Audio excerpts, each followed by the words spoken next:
one of the biggest manhunts in the history of the CIA, tracking down the engineer of the attacks of September the 11th.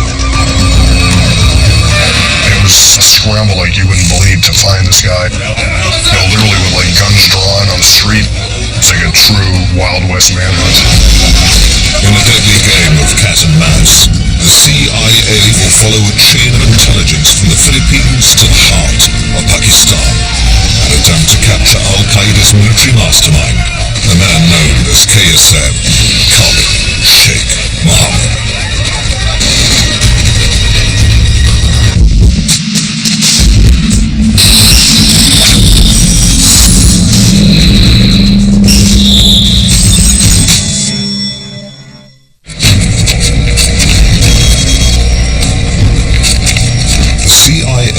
Pakistani intelligence are closing in on one of the most wanted men in the world.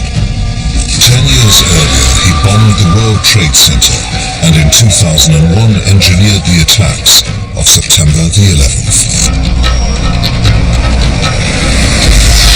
Khalid Sheikh Mohammed. Khalid Sheikh Mohammed was a master terrorist planner responsible for the greatest single-day loss of life in U.S. history since Pearl Harbor, and was somebody who could potentially inflict great harm on us again in the future. We had to stop that from happening. This was every CIA operative, every FBI agent, every friendly government agent you could get looking for one guy. It's the biggest manhunt in history. The CIA has traced Mohammed's location to a house in northern Pakistan. Now, after years of close calls, the team has a chance to catch him. ISI officials in Pakistan and even people in the United States said that if we captured Khalid Sheikh Mohammed, we will break the back of the Al-Qaeda network. One mistake and the Al-Qaeda mastermind will disappear to mount another attack.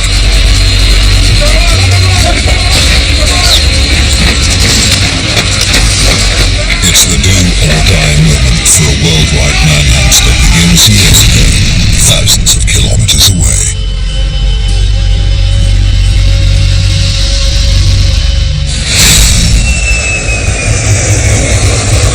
December the 11th, 1994, Philippine Airlines Flight 434 has just taken off from Manila.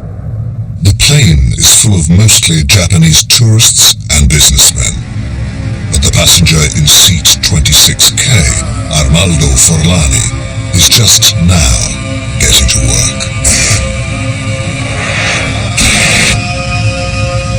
Forlani is traveling under a fake passport.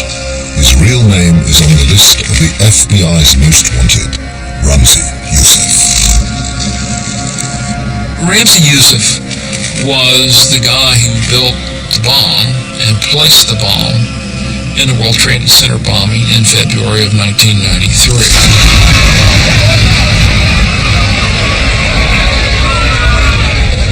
Ramzi Ahmed Youssef was close to being a genius. With a gang of people who were none too bright, he came within an ace of knocking down the World Trade Center.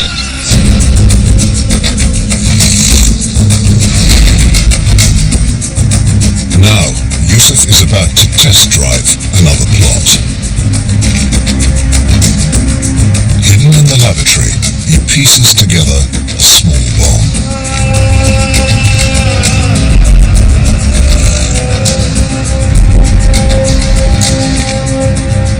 Youssef, who was an electrical engineer, had figured out how to build really small explosive devices that could be taken apart and taken onto an aircraft, bypassing security. The nitroglycerin is put in contact lens solution bottles, and the watch is a watch. So none of this stuff appears dangerous.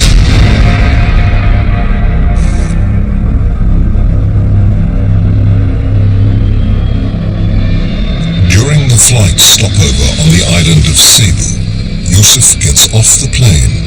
The bomb stays on board. hours later, en route to Tokyo, Seat 26K explodes.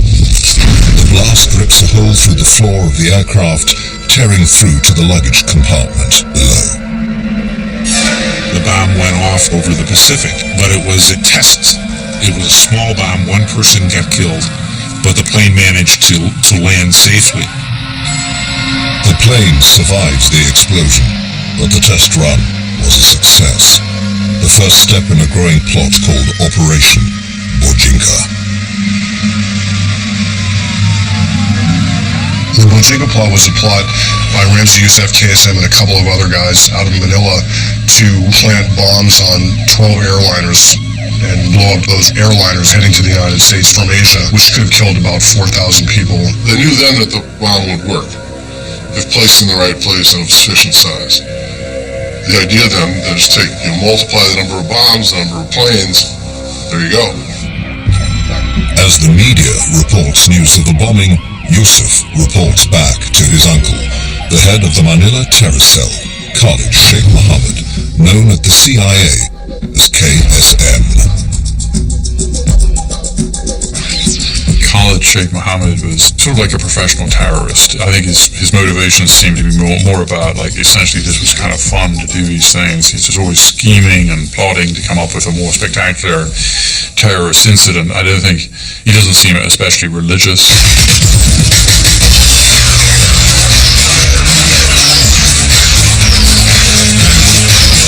Mohammed and his Manila terror cell may be engaged in a holy war, but they don't seem to be living a fundamentalist lifestyle.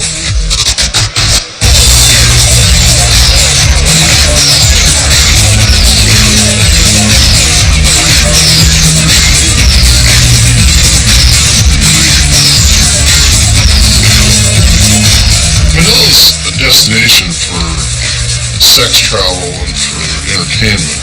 And so it's got hundreds of bars and things that cater largely to foreigners. And that's where these guys, when they were in town, met with one another.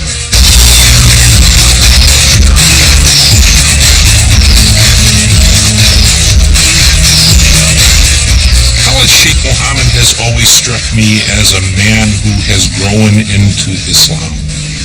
Certainly when we first ran across Khalid Sheikh Mohammed, there was very little indication that he was a true believer. He was a bon vivant, he was a man about town, he was a womanizer.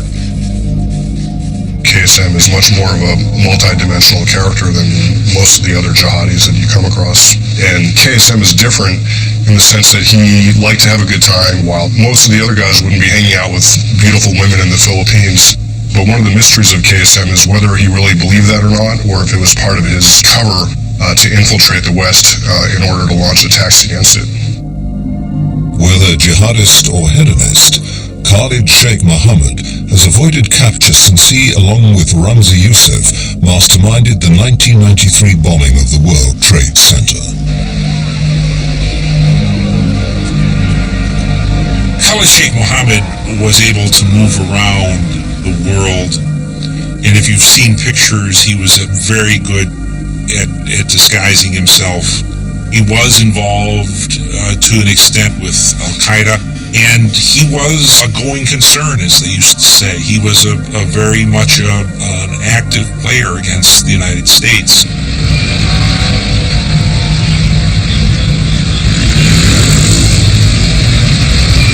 In a small apartment in downtown Manila, Khalid Sheikh Mohammed and Yusuf prepared to carry out their Bojinka plot to blow up several airliners. Yusuf oversees the construction of new, easily concealed explosives. Ramzi had gone to college for computer sciences in Britain and had learned through trial and error how to make bombs and electrical circuitry. Ramzi Youssef had what we call trigger time.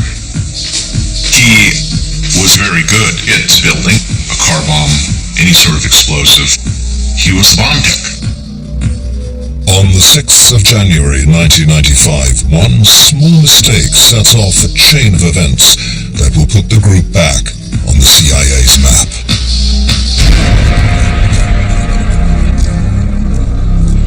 A chemical fire in the kitchen sink attracts the attention of the Manila police. The officers are unprepared for what they find inside. Meron dito explosive devices. They go into the apartment and find this horrendous hoard of materials. It's a bomb factory. It takes actually 2 police vans to carry everything away. Yusuf's computer provides a wealth of information containing documents that outline the deadly details of the Bojinka plot. The documents also identify a partner in the terror cell,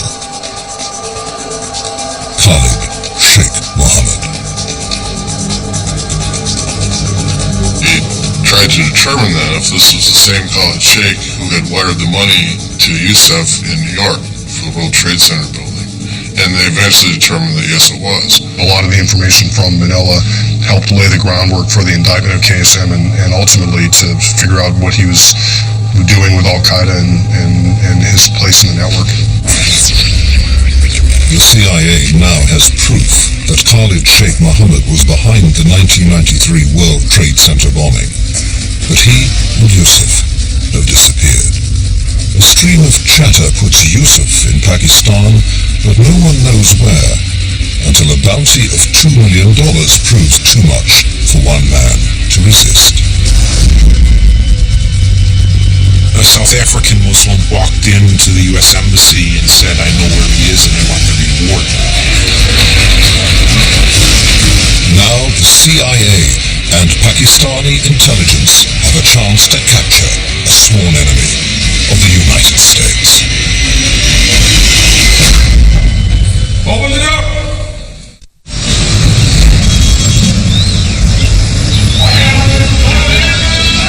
7th of February 1995.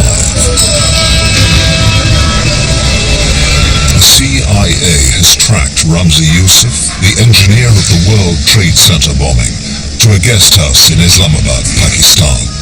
The FBI and their partners at Pakistani intelligence get ready to surprise him with a visit.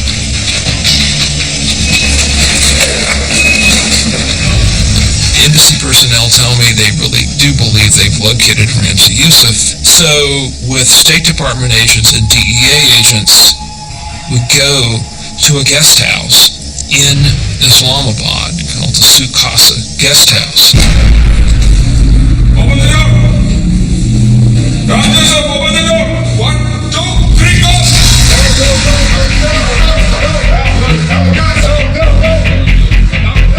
Security teams raid the guest house and quickly capture their target.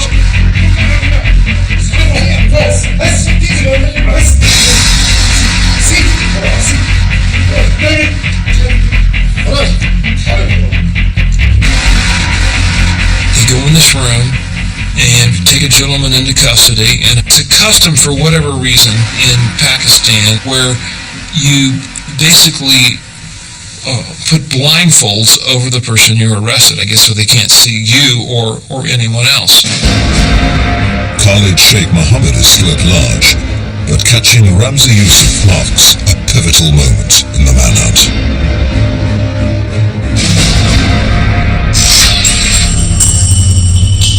Getting him to talk first falls to the FBI's Brad Garrett.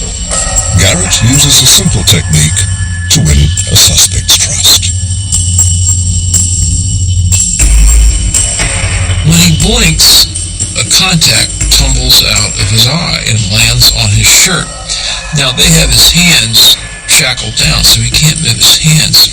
So I look at him and I look at the contact, and I said, "Do you want me to take care of that?" And he paused for a minute and he said, "Yes." So I take his contact, put it in the cup of water, and place it where he can see it. And so that's how we started our initial contact with each other. Ramzi proves to be a calm captain, well-spoken, cooperative, and ready to talk. I I said, were you involved in blowing up the World Trade Center in February of 1993? He smiled and he said, well, I masterminded blowing up the World Trade Center. I said, okay, how about telling me about that? Yusuf describes how he was sent to the United States to scout out buildings to attack, and settled on the World Trade Center as the best symbolic target. He says their goal had been to kill 250,000 people, but he was rushed by his bosses and wasn't able to build the bomb he wanted.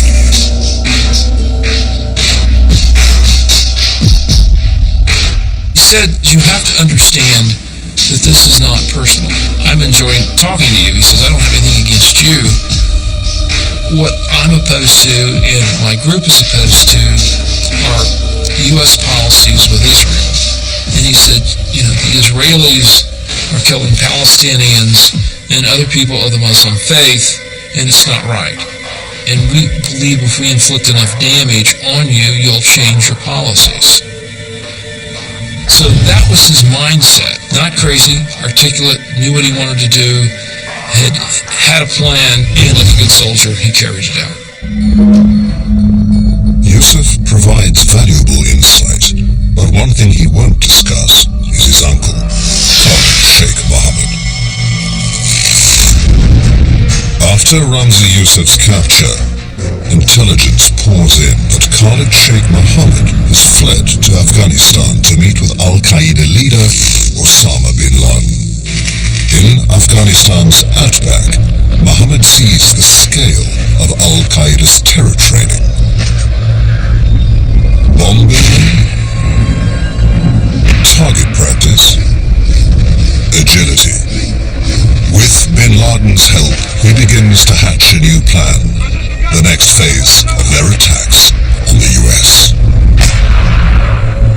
What I've seen from the most authoritative records is that KSM says, I got an idea. I mean, it's like almost like college kids on the weekend, like pulling a prank for Saturday night. That you don't, everything's going to happen. And bin Laden says, yeah, go do it.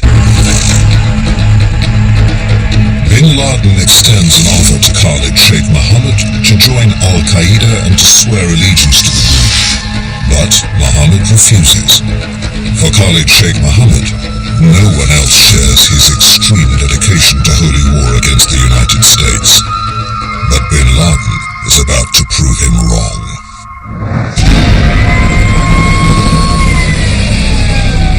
7th of August, 1998.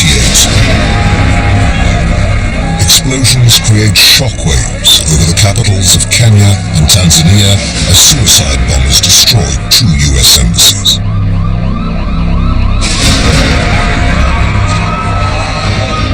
The gruesome attacks mark a new salvo in the holy war led by Osama bin Laden and firmly put his Al-Qaeda terrorist organization on the map.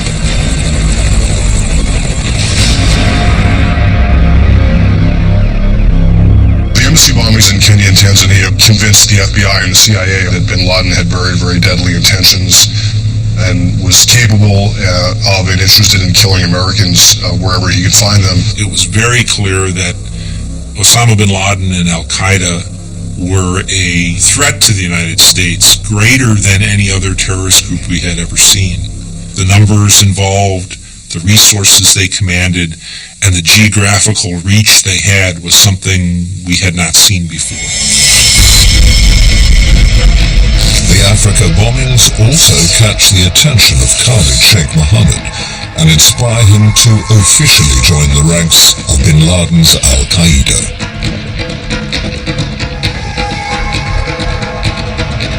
Still on the run from the CIA, Sheikh Mohammed returns to Afghanistan to work with bin Laden on their plot for a second World Trade Center attack, this time using not bombs, but commercial airliners.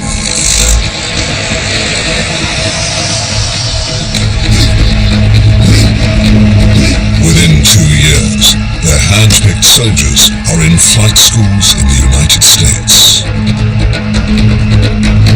And on what they called the Holy Tuesday operation, Khalid Sheikh Mohammed dispatches the 19 hijackers to to make history.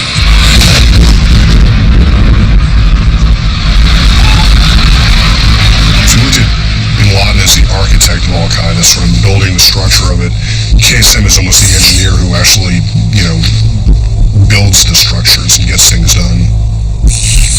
And KSM at every step basically, pushed Bin Laden away and seized control of the plot and made sure that everything happened according to plan.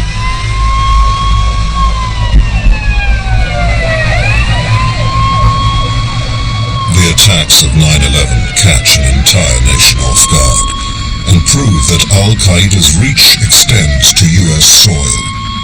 It also changes Khalid Sheikh Mohammed's status from terrorist threat to leader of a deadly international holy war.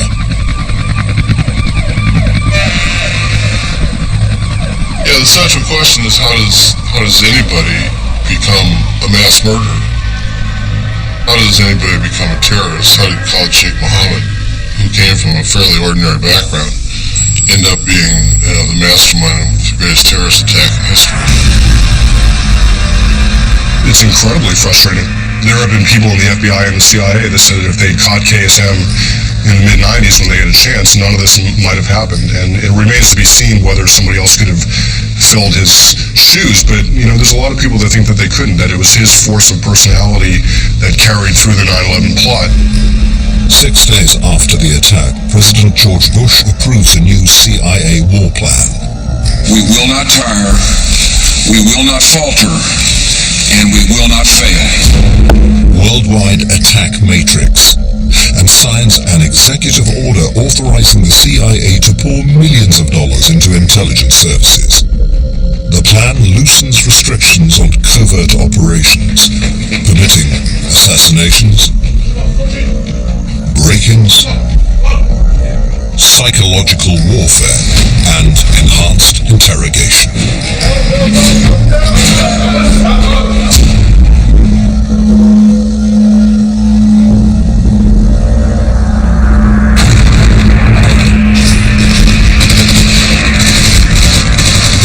Creates a new military role for the CIA, and within days, advanced teams are on the ground in Afghanistan laying the groundwork for war.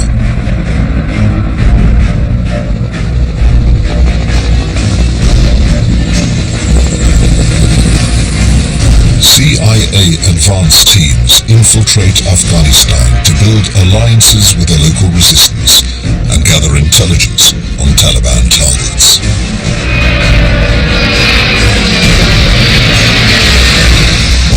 In November of 2001, CIA Predator drones patrol the skies over Afghanistan.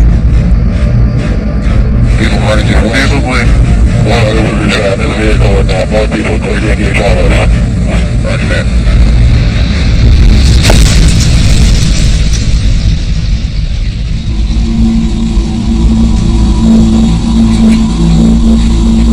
A series of airstrikes destroy multiple Taliban hideouts, killing over 3,000 people, including Al-Qaeda's military commander, Mohammed Atef.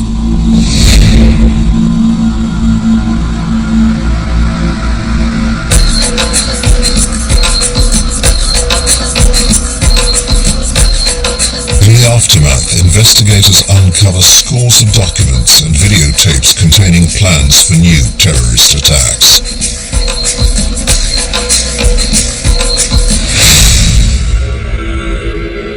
CIA analysts also find what they're looking for: communication between Khalid Sheikh Mohammed and the man who was to be the 20th hijacker in the 9/11 plot, Ramzi bin al-Shibr.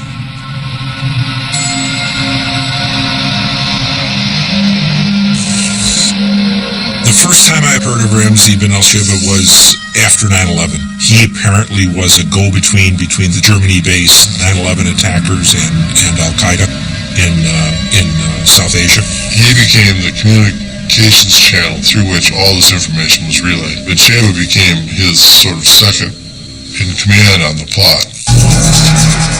Al-Shabaab's web of contacts is a virtual hit list of targets for the CIA. Each one putting them another step closer to catching the man behind the 9/11 attacks, Khalid Sheikh Mohammed.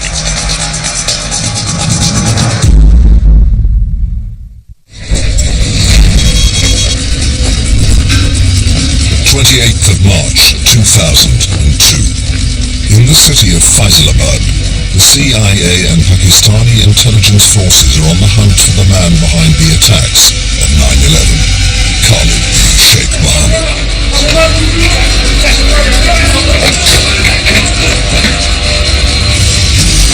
They're targeting all of his known associates, and the chase brings them to the home of an Al-Qaeda operative named Abu Zubaydah.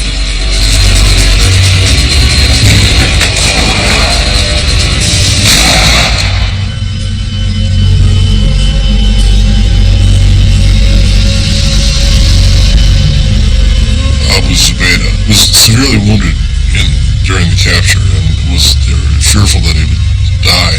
And the first task was to keep him alive, and the second was to interrogate him. Zubaydah is secretly transferred from one black site to another and endures so-called enhanced interrogation, what many would consider torture. The value of the information he gives will remain highly disputed for years to come. But he does divulge the identity of one of the key planners of the September 11th attacks, a mysterious figure the CIA knows only as Mukhtar.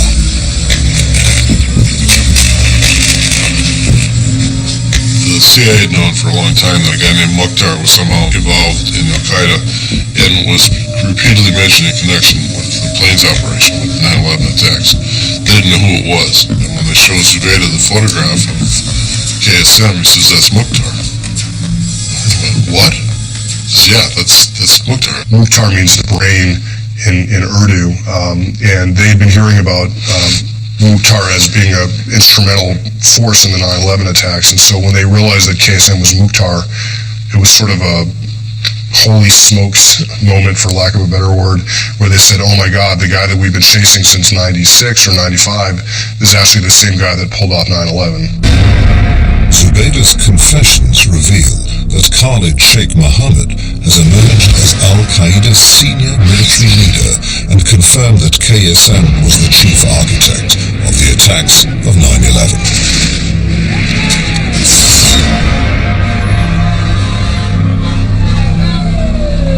The main reason for a focus on KSM was not so much because of what he'd done in the past, but what we feared he might be doing in the future.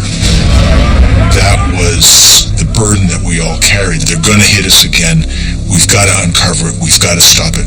We simply can't allow this to happen again. It was a scramble like you wouldn't believe to find this guy, and no stone was unturned, and no, all the stops were pulled out to find him. I mean, we're talking everything from retasking satellites to gather intercepts, to putting people on the ground, troops, FBI agents, CIA agents, sending cables to embassies around the world saying, "Have you seen this guy?"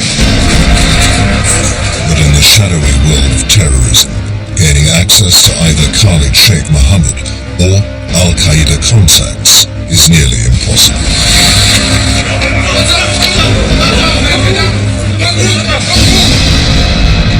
Sometimes it all comes down to a lucky break.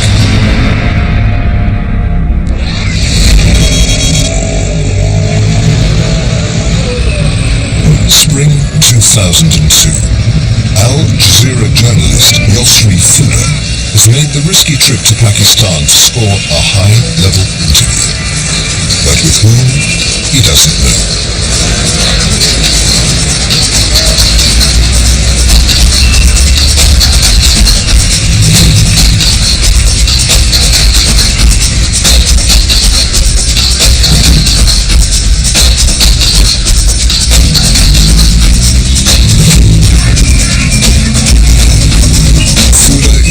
To a secret location in downtown Karachi.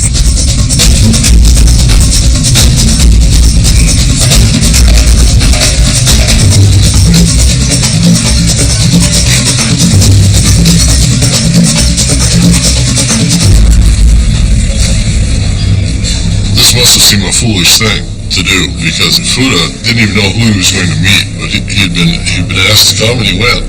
And when he shows up, he recognizes them immediately.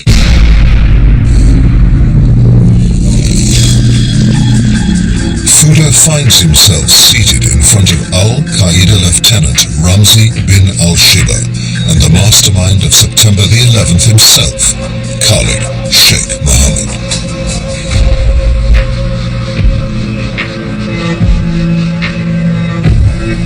One of the most remarkable things that happens after 9/11 is that Khalid Sheikh Mohammed consents to a television interview describing his role in the plot. The most wanted man in the world. And what's he do? He calls up a reporter and says, let's sit down and chat.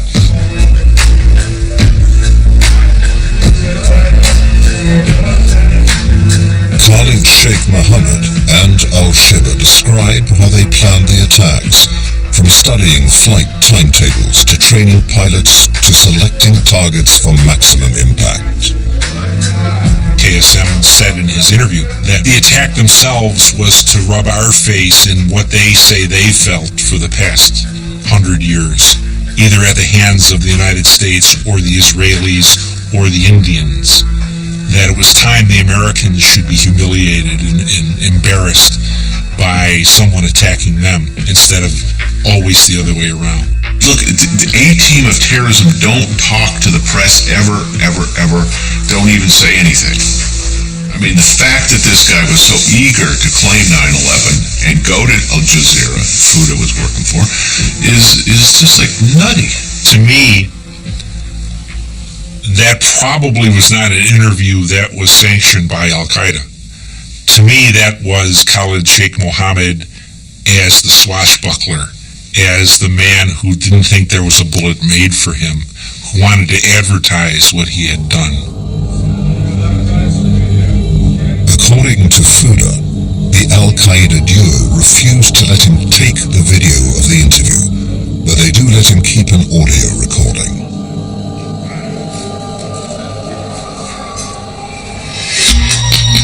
The National Security Administration gets hold of the audio and feeds it into a computerized signals monitoring system codenamed Echelon.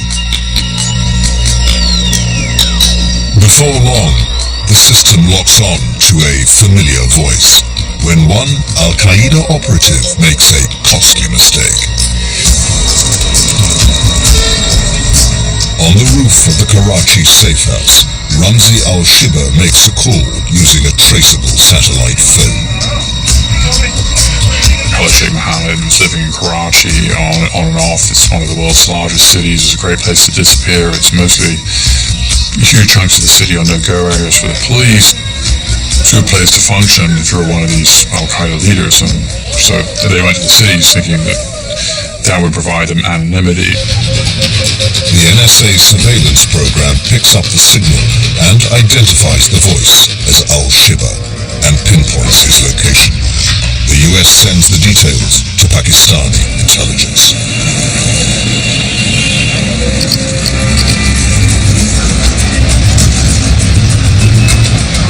Two men emerge from the Al-Qaeda safe house to grab a quick morning meal. It's an opportunity for the ISI surveillance teams to make their move.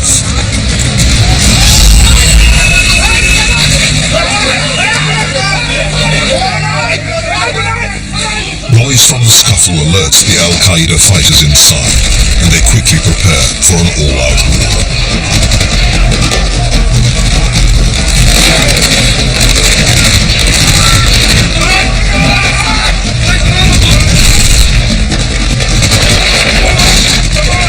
ISI agents move into the house. An Al-Qaeda fighter hits back with a grenade.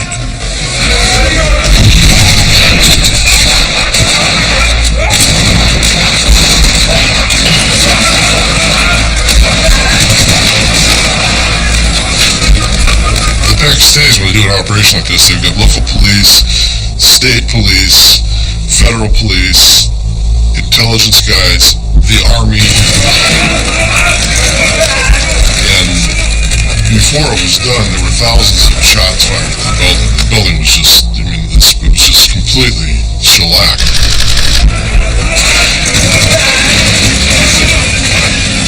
The press would later report that 2,000 troops are eventually called in to quell the battle.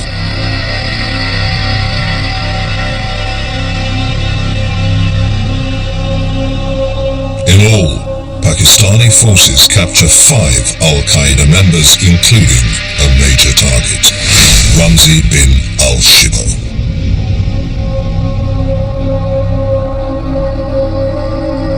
They also round up 2 young boys, the sons of Khalid Sheikh Mohammed. 2 of his children were captured that same day and were taken into Pakistani custody and interrogated. And in fact, Pakistani intel people think that Khalid Sheikh Mohammed was there in Karachi with bin Sheba and got away. The ISI at the time told me that it was almost like one of those Western films where you get to the campfire and, you know, the embers are still smoking and there's like a hot cup of coffee there and, you know, they just missed him. I mean, that's the way they described it, that he was literally always one step ahead of them. Once again, Khalid Sheikh Mohammed manages to slip away, but his sons are disclosing valuable details about their father's operations.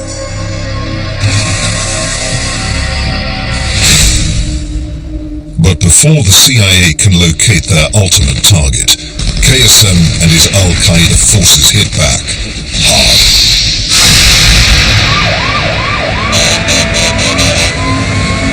In Yemen, a small boat loaded with explosives slams into a French oil tanker. A week later, on the tropical island of Bali, coordinated bombs explode at packed tourist nightclubs, killing more than 200 people. It's the worst terrorist attack since 9/11, and Al-Qaeda shows no signs of letting up. The timing of the attacks suggests the handiwork of Al-Qaeda's chief planner, Khalid Sheikh Mohammed.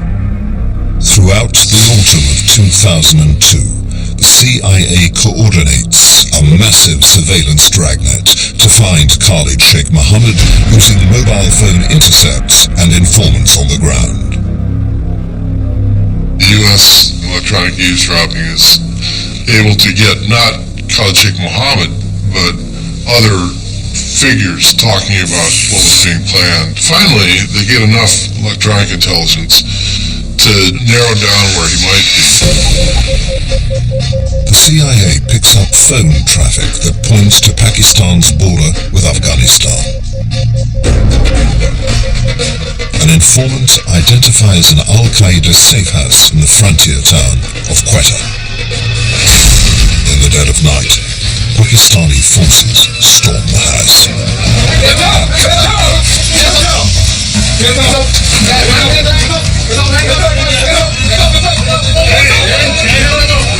They round up a handful of men.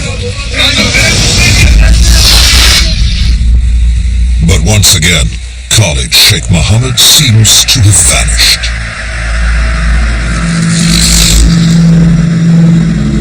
A search of the house turns up a huge amount of intelligence. Names, phone numbers, and email addresses. But it's something else that leads security forces to the ultimate target.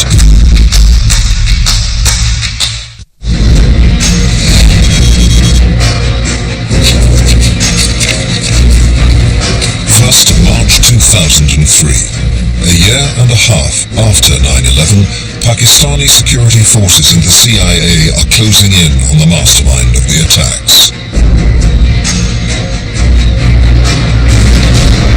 A text message from an informant places Khalid Sheikh Mohammed in a house in Rawalpindi, Pakistan. Once they have a look at Rawalpindi, and after having followed him for a little while, the CIA grows increasingly nervous that he's going to get away again. So they're the ones who press the Pakistanis that we have to go get him and go get him now. At 3 a.m., 18 ISI officers and a few CIA agents close in on the target.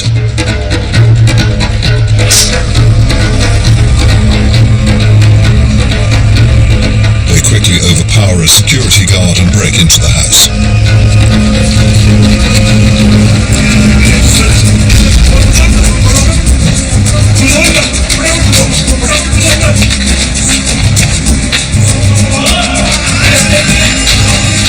In the firefight, Khalid Sheikh Mohammed shoots an army colonel.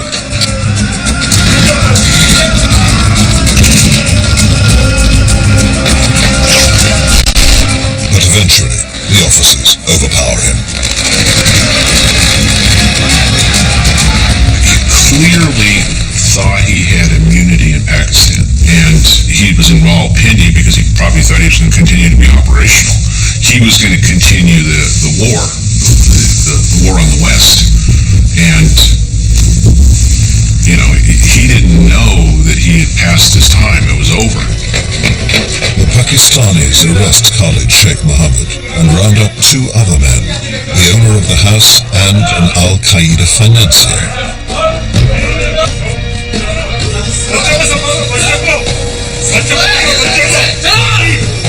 The family claims they held at gunpoint while officers ransacked the house.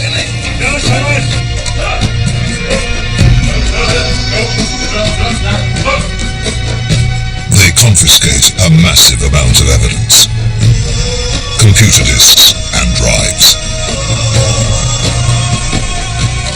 The most important thing when you capture someone is to grab either his papers or his electronic media, because they never expected the Americans to read that. I mean, if it wasn't for the tools of the modern world, we probably wouldn't have him in custody. We wouldn't know who he was. So it's a double-edged sword for the would-be jihadis. You leave tracks that you can't erase in the modern world, and eventually someone's able to track them down, to follow them to the person. And by all accounts, that's how Khalid Sheikh got captured. Over a year after the attacks of 9/11, Khalid Sheikh Mohammed is finally in custody.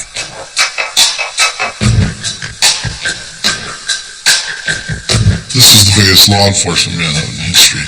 This was every CIA operative, every FBI agent, every friendly government agent you could get looking for one guy. And it still took him a year. And it's astonishing. But this is just the official story. In the Hall of Mirrors of Pakistani espionage, the most challenging hunt of all is the search for the truth. The family in Rawalpindi claims KSM was nowhere near their home, and the Pakistani forces simply looted the house, taking whatever they could find.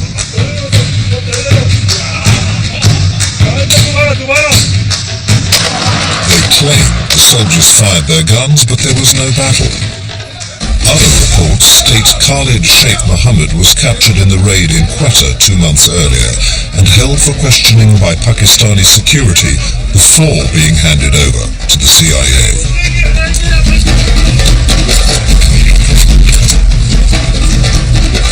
Every event that happens in Pakistan has 8 versions of how it happened, why it happened, who did it, who was seen, who wasn't seen, what was heard. Some say Khalid Sheikh Mohammed was in the Karachi safe house during the showdown with Pakistani intelligence.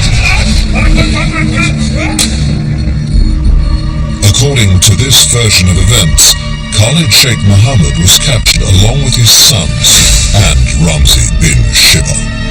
There are people I know who swore that Khalid Sheikh Mohammed was killed that day. Whatever the truth, the Pakistanis turned Khalid Sheikh Mohammed over to the CIA.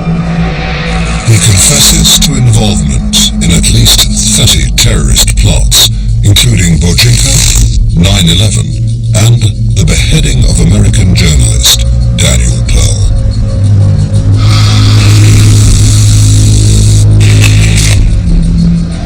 Many of these revelations are extracted during so-called enhanced interrogations, when and KSM was waterboarded 183 times.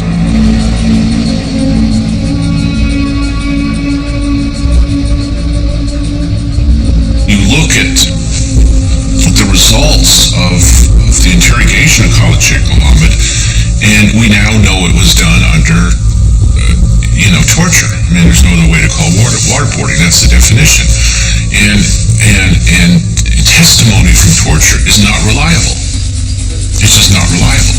Most of these men who are knowledgeable about future attacks or plans or intentions against U.S. interests have been trained to withstand interrogation. I don't see any way that we can avoid enhanced interrogations, as you see, because otherwise they're not going to say anything. Khalid Sheikh Mohammed is now in U.S. custody, awaiting trial in Guantanamo Bay. The names and critical intelligence he has provided are now helping the CIA continue its mission, as agents across the world work around the clock to catch the next Khalid Sheikh Mohammed before he can attack.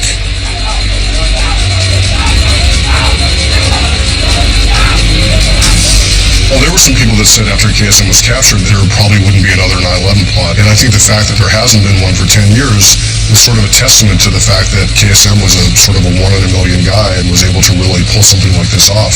Part of the task of the CIA has been to make it as difficult as possible for the terrorists to operate. If you are constantly looking over your shoulder, constantly having to move, constantly trying to stymie efforts to determine your location, you're going to have far less time to devote to terrorism. There really is nobody else who can do it as well as the CIA.